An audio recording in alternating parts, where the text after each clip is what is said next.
Uma enxada na beira do caminho.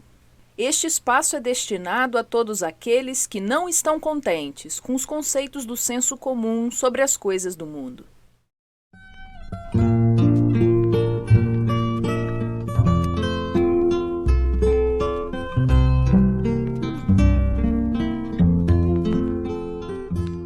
Amigos ouvintes, sejam bem-vindos de volta ao nosso programa.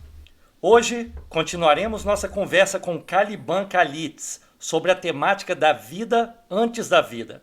Caliban, obrigado por aceitar o nosso convite de regresso e seja bem-vindo, como sempre. Eu é que agradeço, João, como sempre, pela renovação e oportunidade constantes que você está me dando para que eu converse sobre esses temas aí que talvez sejam interessantes para algumas pessoas. Muito bem, Caliban. Em nossa última entrevista, você abordou a questão da vida antes da vida, como eu mencionei na introdução. Poderíamos começar com uma explicação mais profunda sobre essa teoria? Olha, antes de começar a falar propriamente sobre esse tema, né, a explicitar claramente essa questão da vida antes da vida, né, que é uma teoria, eu gostaria de contar uma lenda. É a lenda de um homem que foi preso e acordou, né? Ele foi colocado desacordado, na verdade, numa cela, uma cela estreita.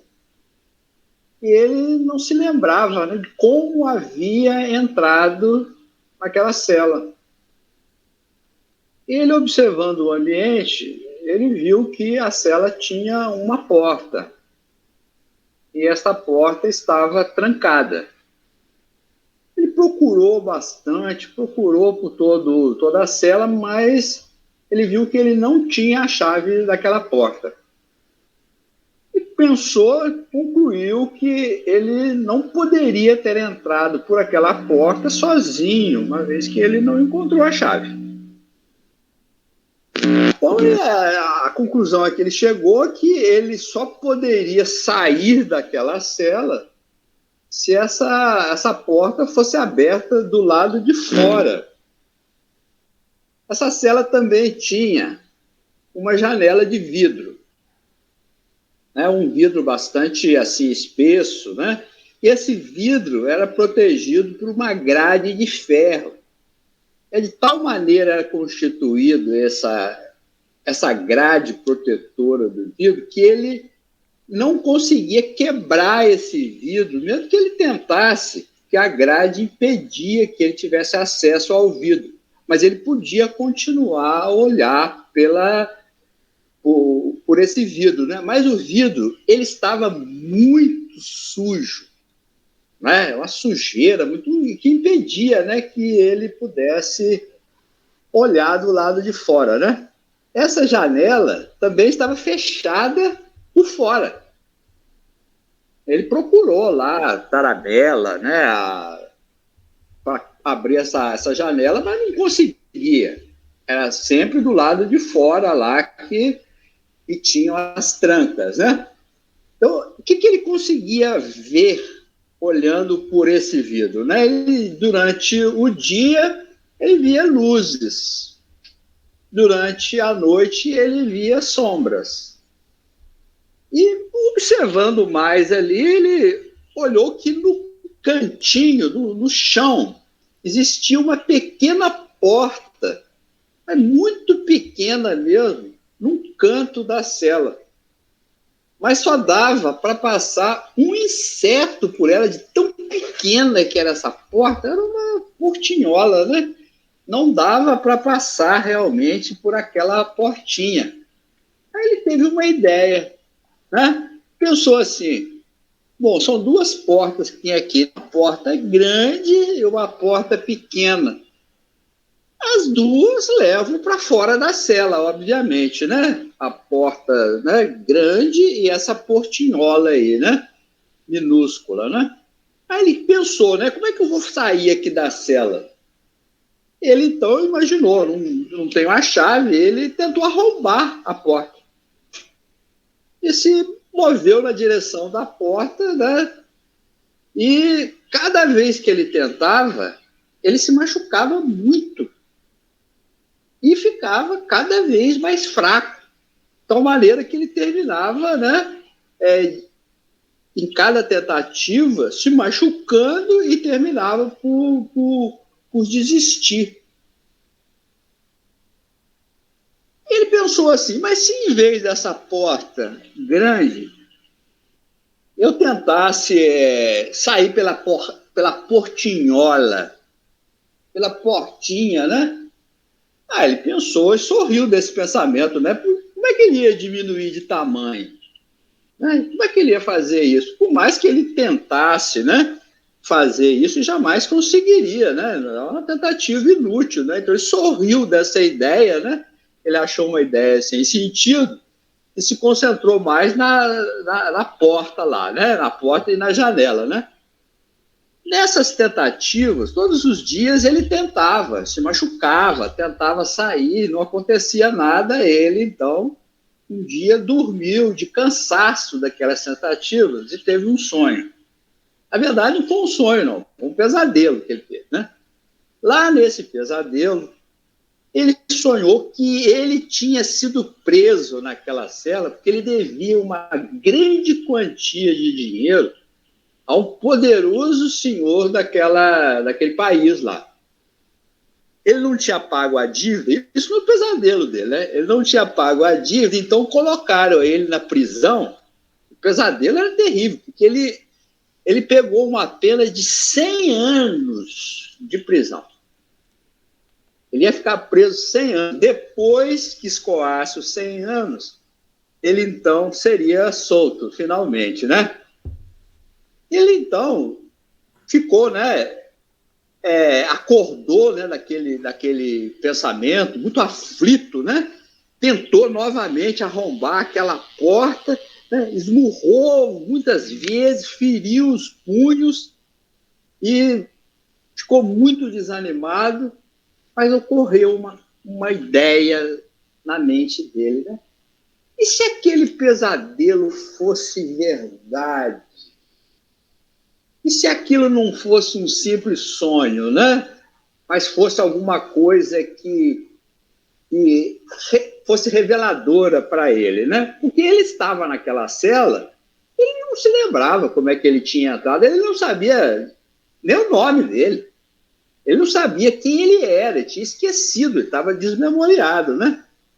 Então, uma outra coisa que acontecia com ele é que, por mais que ele tivesse sede, por mais que ele tivesse fome, e lá não tinha água, não tinha comida dentro da cela, mas ele nunca morria. Era uma coisa interessante. A sede e a fome torturavam ele constantemente, permanentemente, mas todos os dias ele acordava novamente, constatava que estava vivo, bem vivo, mas com um detalhe: cada dia que passava ele estava mais doente do que no dia anterior. Ele estava doente, mas não morria, não chegava a morrer nunca. Era uma tortura muito grande, porque a sede, né, para quem teve sede, imagine, né, aquela sede total e a fome, né? E um dia ele se lembrou, né? Ele já todo estropiado, todo machucado, né? Sujo, né? Ensanguentado e tudo, mas sem morrer, né? Sempre muito doente, cada vez mais doente, mas sempre vivo. Ele se lembrou da janela, né? Por que eu não tento limpar essa janela? Né? Esse vidro está sujo. Ele percebeu que a sujeira poderia ser do lado de dentro, não a sujeira do lado de fora, né? Ele, então, o que ele fez? Ele esticou os dedos entre as grades, né, que protegiam aquele vidro, e com as unhas, né, que estavam bem crescidas, porque ele estava ali, né, num não fazia, não cortava unhas também, né? Então ele tinha uma unha lá bastante aguda, né? Ele fez um buraquinho no meio daquela sujeira e foi retirando aquela sujeira, né? E conseguiu ver alguma coisa do exterior. Ele notou que do lado de fora devia ter muita gente, pois por aquele orifício que ele fez, dava para perceber os movimentos das pessoas passando. Ele não conseguia ver as pessoas, mas ele via pedaços de roupa, vestes diferentes. Ele via, mas não ouvia nada, não conseguia ouvir nada.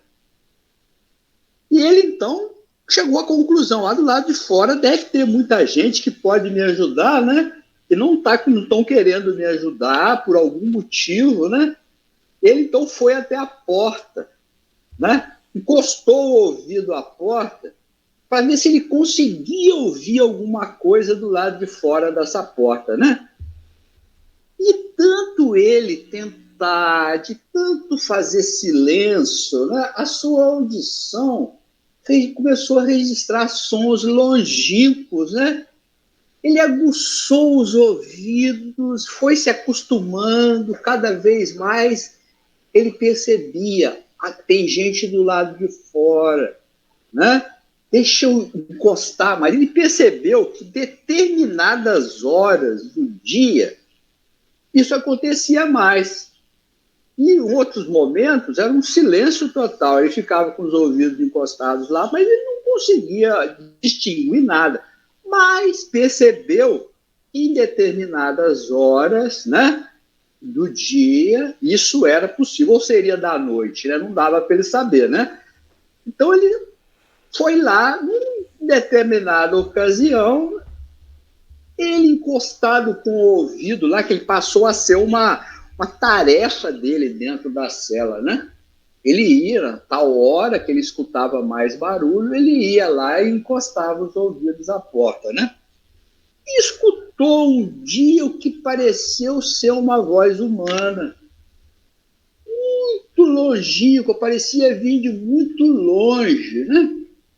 E ele ouviu, e essa voz dizia assim: eu sou teu amigo, eu quero te ajudar. Eu e meus outros amigos aqui do lado de fora nos preocupamos com você, com o seu estado. Nós sabemos quem você é. Embora você tenha se esquecido de quem é, nós sabemos quem você é. Nós estamos aqui sempre do lado de fora. Há anos que nós estamos aqui do lado de fora esperando que você receba a ordem de soltura dessa prisão onde você está. Olha, você errou bastante, viu? Ao não pagar aquelas dívidas. É verdade, aquele seu sonho, o pesadelo que você teve, né? Isso é certo, você errou sim. Mas você ajudou a gente. E nós somos muito gratos a você. Mas uma coisa nós não podemos fazer. Lógico que essas conversas, né, foram sendo feitas com muita dificuldade. Cada dia era um pequeno trecho. E ele foi memorizando isso tudo, né? Ele, então, do lado, ele pergunta, né? Quando é que ele vai sair? E lá do lado de fora, esse amigo dele responde: ó, infelizmente, nós não podemos soltar antes do tempo, não. E não adianta você tentar arrombar a porta, porque você não vai conseguir sair dessa maneira.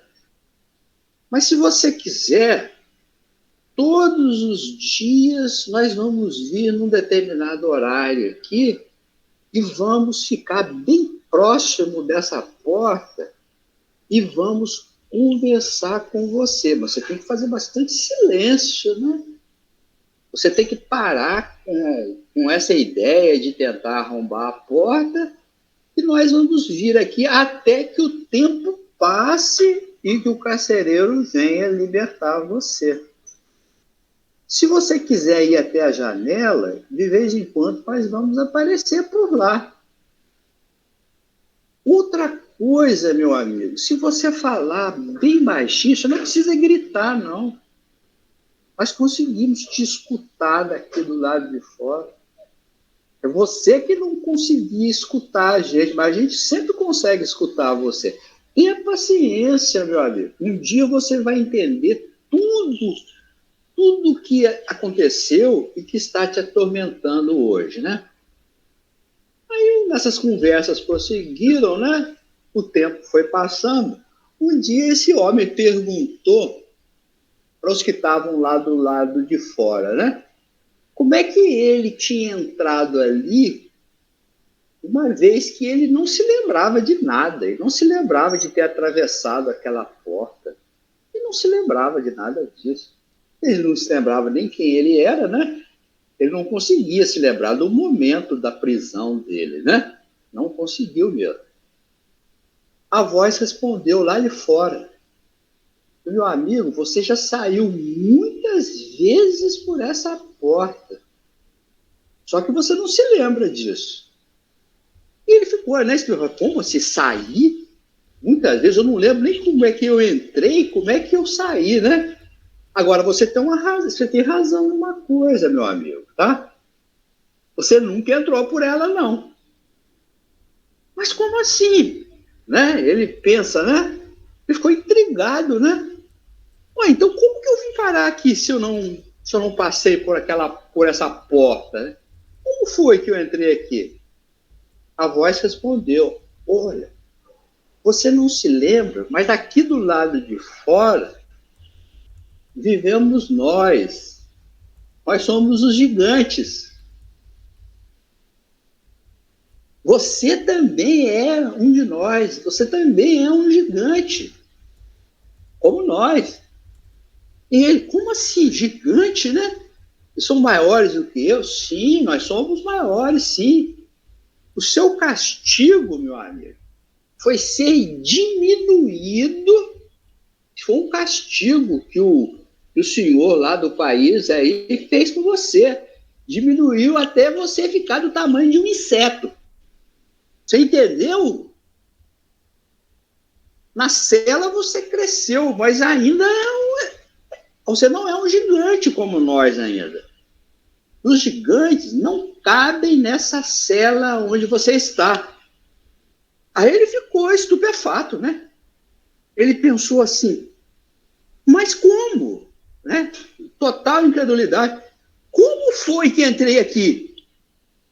A voz respondeu: por hoje todos os gigantes culpados entram nas suas celas, meu amigo, pela pequena porta que todos desprezam. Essa é a lenda da cela, né? Peraí, Caliban. Agora você nos confundiu completamente aqui. A pergunta foi sobre a vida antes da vida. Como é que você explica o significado dessa lenda e a relação com a pergunta? Acho que tem tudo a ver, né? Tem tudo a ver. Se você prestou atenção aí na lenda, né? Nós temos uma cela, nós temos um lado de fora, nós temos uma porta de saída, nós temos uma portinha, segundo a lenda, aí foi a porta de entrada, né? Para entrar, ele precisou ser transformado, né, ser diminuído de tamanho, até ficar do tamanho de um inseto insignificante, né? Essa cela tem essa janela de vidro, tem essa porta. O que são essa janela? Acho que é até meio óbvio, né? As janelas são nossos sentidos, né? Que precisam ser purificados para que a gente consiga ver, né, o que existe do lado de fora, né? Esse homem, ele não morre nunca, né? Embora fique cada vez mais doente. Isso é a vida terrestre, né? A gente não morre e vai ficando cada vez mais doente até sair para essa porta, né? Do lado de lá, né, observa que tanto na porta de saída quanto na porta que foi a porta de entrada, é o país exterior lá, é o mundo externo. Então, na verdade, essa lenda, ela é explicativa, né? Quem que são os gigantes? Os gigantes são aqueles que estão fora desse mundo de matéria. O que é a punição aí? Então, eu entrei com esse conceito aí, né? O gigante foi diminuído e foi colocado dentro da cela. E ele entrou pela portinha que todos os gigantes não querem entrar, não gostam de entrar, mas são obrigados a entrar. Que é a vida. Né? Então, ainda tem até uma outra coisa aqui, que no meio da lenda, né? E é a questão aí desse aguçar dos sentidos, né? Para perceber isso, né? Que existe um mundo exterior. A cela é a vida. Essa é... Ou você pode colocar assim, isso é o corpo, né? Dentro da vida, que é a mesma coisa. Você falar que a vida é a cela, que o corpo é a cela, que nós estamos presos na vida pelo nosso corpo, não é isso? E essa entrada e saída aí, como a voz diz lá para o homem, né? O homem perdeu a memória. É como nós, né? De onde nós viemos, quem nós somos. A gente não sabe. Eu acho que tem tudo a ver, sim, com a vida antes da vida, né? Ainda tem uma coisa aí, essa passagem, você passou várias vezes por essa porta. Isso aí é o que é isso? Está falando de quê?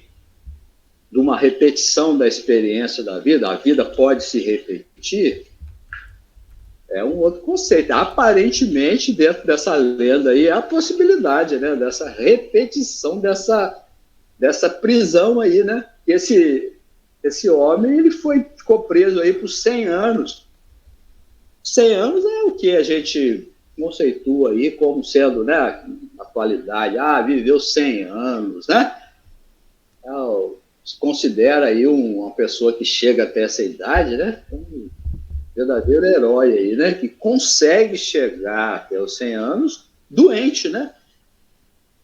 Porque se você for ver a vida do Sócrates, né? O Sócrates, quando ele é atribuído que ele morreu com 66 anos de idade, né? Ao dobro da idade do Cristo, né? Que é atribuído que Jesus também tivesse 33 anos. E o Sócrates, ele agradeceu aos condenadores dele por libertarem-no antes do tempo. Porque a maioria deles, os 50 e poucos juízes que julgaram ele, né? Ele disse para o juiz, vocês vão vir do mesmo jeito que eu, só que vocês vão ir se vocês quererem. Eu vou na hora que eu quero, e vocês não. Vocês vão ser arrastados, vocês também vão. E vocês me fazem um favor, porque eu saio da vida com plena capacidade mental, tenho meus movimentos livres, não estou doente ainda, e vocês me deram esse prêmio, vocês me libertaram. Bom, esse é o conceito aí, né, dessa pequena lenda, né? Tentar arrombar a porta aí pode ser, talvez, né, o suicídio, né? A revolta, né? Essa tentativa de arrombamento da porta, né? Você não consegue e pode realmente, aí sim, virar, né?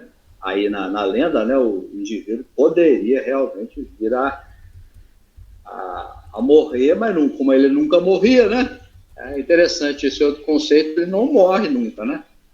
E essa sede, essa fome que ele sente, né? Essa fome e essa sede são a fome do conhecimento, que a gente nunca tem, e a sede dessa justiça, né? O Cristo falou sobre isso, né? Eram bem-aventurados aqueles que tinham sede de justiça, né? Bem-aventurados que estão famintos. Famintos o quê? Desse pão de conhecimento, né? e que falta, e mesmo assim não tendo, a maioria das pessoas vive sem esse pão, sem essa água, e continuam vivos. É o que eu pude entender, né, dessa parábola aí que alguém me contou, né? Eu achei a abstração do nosso corpo por uma cela de cárcere muito interessante e até traz uma perspectiva bem interessante e diferente. Mas, desculpa a sinceridade, ela não deixa de ser uma lenda, não é verdade? Então, É a pergunta é a verdade. seguinte: como é que o ouvinte pode ou até deve conciliar a sua mensagem de hoje com a realidade? Aí você fala em realidade, João, como se a gente soubesse o que é a realidade, né? As pessoas, aliás, abrem a boca e, né, muitas vezes envaidecidamente para falar isso é a realidade, isso não é a realidade. E um dos exemplos aí é o pesadelo, né? O pesadelo ou sonho que esse homem teve dentro da cela.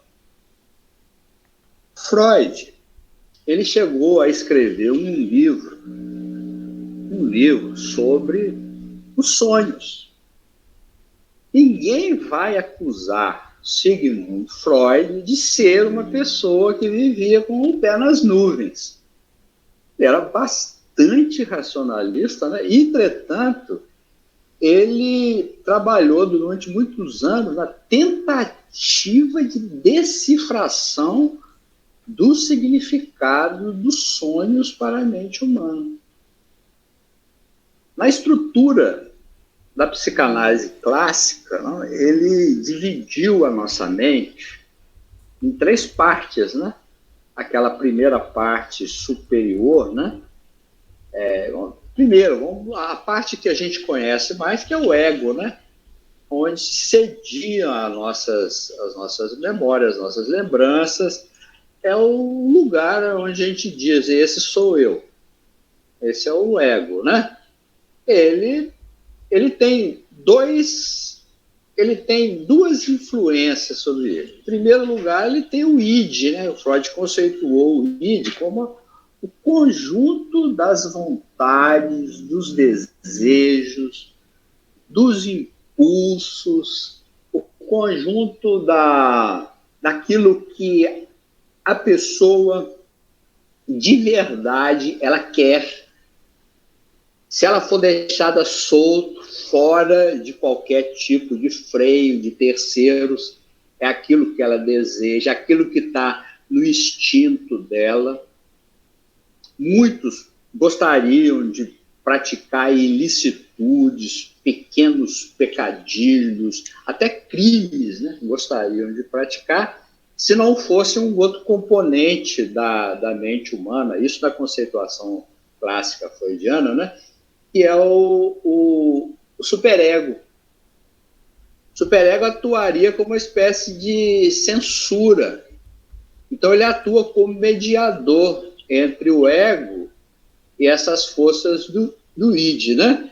Então, o id, ele quer uma coisa, ele vai tentar de qualquer maneira que isso se cumpra, mas o ego percebe que muitos daqueles desejos, né, emoções que estão dentro do id, muitas vezes são censuráveis do ponto de vista social e ético. Então, o que acontece? Essa outra parcela, vamos chamar assim, né, ou estrutura da mente, vai atuar como vigia, e nós podemos dar um nome para isso. A gente pode falar, por exemplo, que é a consciência, a autoconsciência. E esse superego ele é motivado muito pela espécie. Na linha evolutiva, né, na teoria da evolução, essa parte do superego ela vai sendo desenvolvida a partir do momento em que o indivíduo ele é levado a viver em sociedade. Então nós temos lá, isso não pode, isso é proibido, isso as outras pessoas não gostam, isso é errado de acordo com o ponto de vista, isso não é permitido. Mas o ego, ele vai decidir, então, sobre essas duas influências. Essa influência instintiva, né, que vem lá das profundezas dele, e essa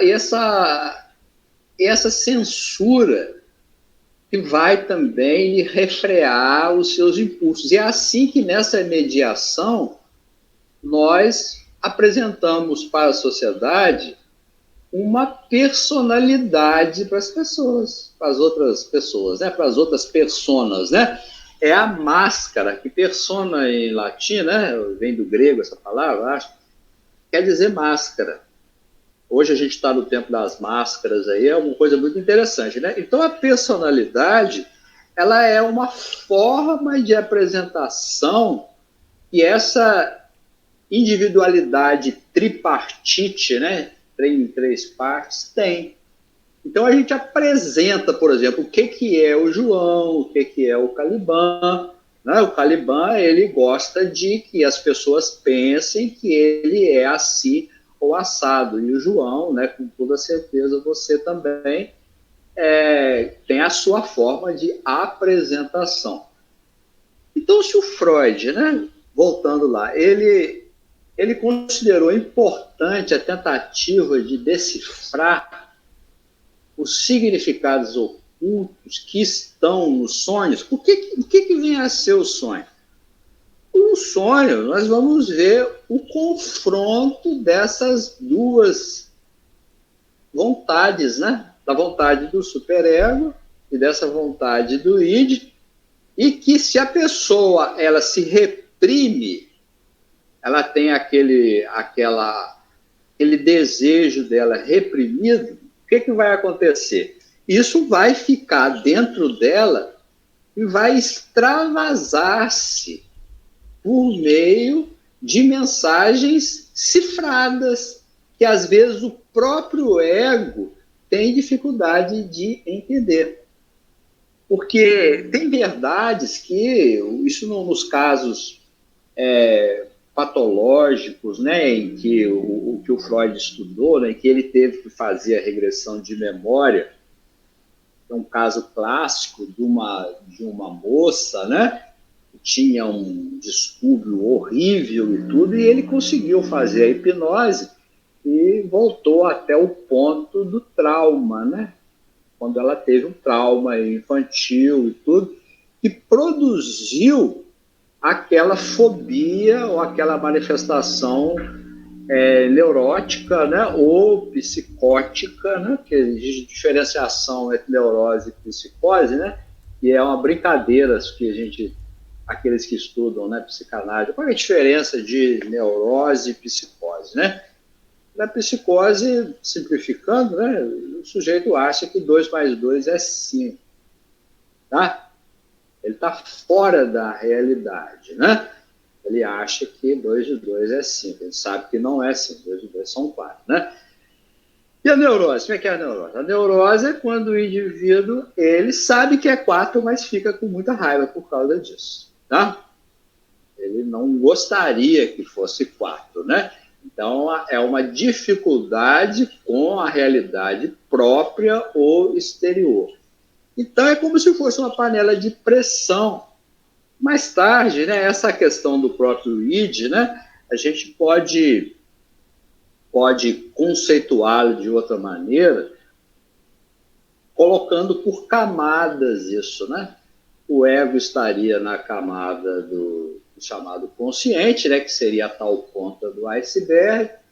Nós temos o subconsciente, onde tem muito do id ali, né? E existe aquilo que os psicanalistas descobriram, que é o inconsciente mais profundo. E que pode estar, né, em alguma vivência mais antiga daquela personalidade, né? Como o superego ele vai sendo criado, né, pela vida em comunidade, né, com as regras, leis, religiões, normas, pensamentos, né, resta muitas vezes para o indivíduo a porta do mito ou a porta do sonho. Por que os mitos são tão interessantes e demoram para sair da humanidade, né? O Friedrich Nietzsche, ele era contra a queda dos mitos. Porque o mito, ele, né, aliás, foi o Nietzsche, né, grande influenciador para que Freud se interessasse por esse caminho de pesquisa, né? Pouca gente sabe disso, né? Nietzsche teve pode-se dizer até que foi ele quem criou a psicanálise, né? E o Freud a implementou. Os dois eram amigos, trocavam ideias e tudo. Então, o Nietzsche, ele era contra a queda do mito. Porque no sonho, né, nos sonhos, eles, então, essa panela de pressão vai transbordar por meio de mensagens que têm uma significação para o sonhante.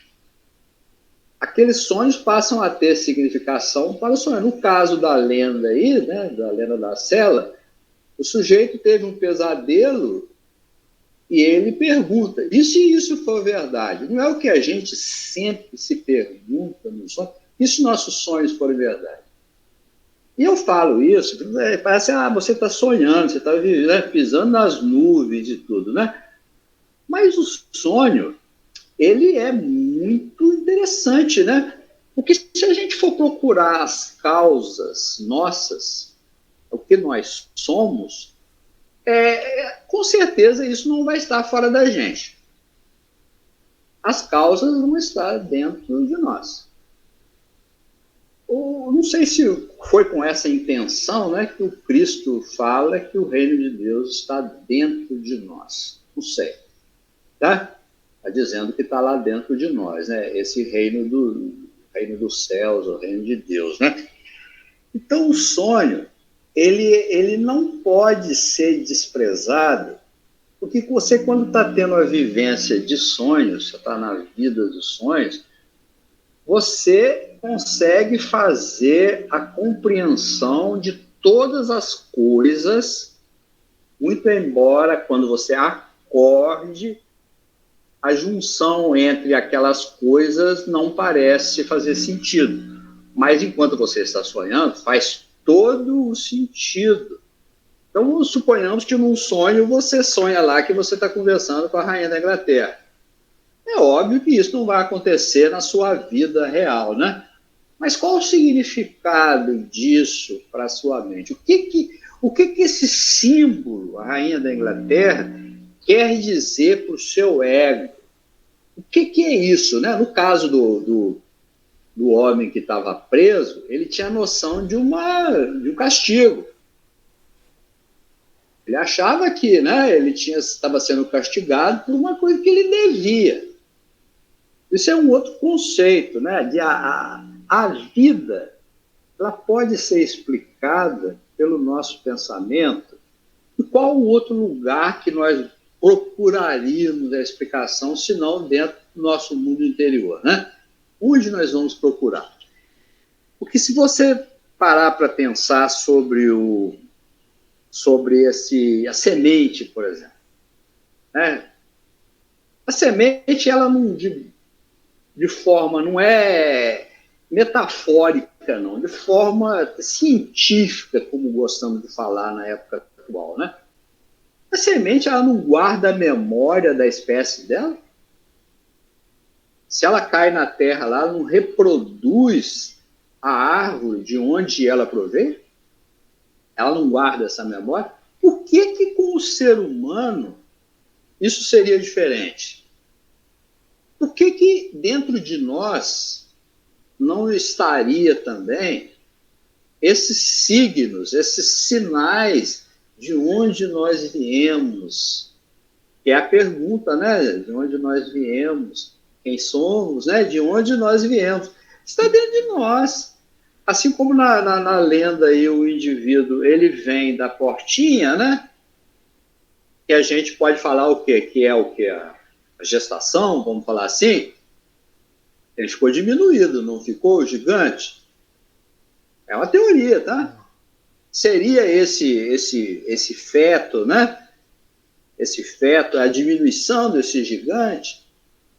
Então, os sonhos, eles guardam, né? Eles não são tão destituídos de interesse, não, como a gente costuma colocar na ciência chamada materialista, né? Na nossa época, né, que a gente quer tocar tudo, né? A gente quer pegar tudo, quer cheirar tudo, né? E tudo, mas eu penso que tem muita coisa na mente humana a ser estudada, né? E eu lanço aqui até mais uma coisa aí desse de onde vim aí, tá? Que está nesse sonho. Não sei se você está concordando aí, ou se você está ficando cada vez mais sem concordar, achando que eu estou viajando, né? Falando de coisas quiméricas, né? Esse homem aí, na lenda, ele passa, segundo a voz do lado de fora da cela, você passou por essa porta várias vezes. Seria isso? Seria a repetição da vida? É possível isso? Porque eu conceituo que a vida tem que ser eterna. E para que ela seja eterna, não tem jeito de ter uma semi-eternidade. Por isso que eu lancei esse conceito aí da vida antes da vida. Mas poderia, nesse modelo que eu lancei, ter o infinito antes, uma vida de 100 anos e o infinito depois, e que essa vida termina reduzida a nada, né? Não é verdade? Diante do infinito, né? E se essas entradas e vindas dentro da cela se repetissem mais vezes? Isso aí seria o quê? O que chamam de reencarnação? Ou seja, também a reencarnação é até um outro conceito aí, talvez muito perigoso para muitos. Eu tenho alguns amigos que são espíritas, sabe, João? Tenho amigos que são socialistas, tenho amigos que são espíritas kardecistas. Até citei esse nome, Allan Kardec, ele é para trás, né? E eu colocando uma questão aqui, tentando encaixar essa lenda, tá, na questão da causa. A vida tem que ter uma causa, né? Eu acho que a vida tem que ter uma finalidade também, né? Já falamos muito sobre finalidade, tem um motivo para continuar, né? Mas tem que ter uma causa, né? A causa deverá estar dentro de nós, né? E será que é alguma coisa a ver com algum débito, igual o gigante aí?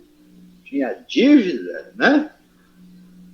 Essa vida humana, ela é a vida verdadeira, né? A minha ideia é que não seja, né? Que a vida verdadeira é essa vida aí dos gigantes, né? Do lado de fora aí dessa casinha, né? Dessa cela, né? Deu para ficar ou confundir mais? Bem, eu acho que o ouvinte já entendeu que essas conversas com o Caliban, ele sempre responde 2, 3 perguntas e cria 5 mais, né? Tem sempre mais perguntas do que respostas, mas eu acho que você está tentando mostrar para a gente que esse é o caminho do entendimento, né? Dessas questões tão complexas. Ô, João, são ideias, né? São ideias. Nós estamos trabalhando com ideias, né? São modelos que nós estamos falando, né? Modelos mentais, né? Eu acho que o modelo de uma vida antes da vida, de uma vida depois da vida, é um modelo, como nós já falamos, um modelo mais abrangente, mais simétrico, né? Agora, nós podemos questionar, né, se o modelo de uma vida única, uma vida material, né, ele é um modelo correto, ou se o modelo das vidas sucessivas ele tem que ser abordado. E se abordado, vamos já lançar aquela indagação, né? Qual o motivo da repetição da vida, se isso for possível? O grande porquê da vida, né? É o grande porquê. Caliban, mais uma vez, muito obrigado. Chegamos aqui ao fim de um maravilhoso programa. Vamos agradecendo aqui os ouvintes pela audiência, sempre assídua. E claro, a você pelos comentários e participação. Muito obrigado. Eu mais uma vez que agradeço e estamos aí sempre à disposição. E aqui encerramos esse podcast. Muito obrigada por sua companhia. Gostou? Então se inscreva no nosso canal e nos acompanhe. Até logo!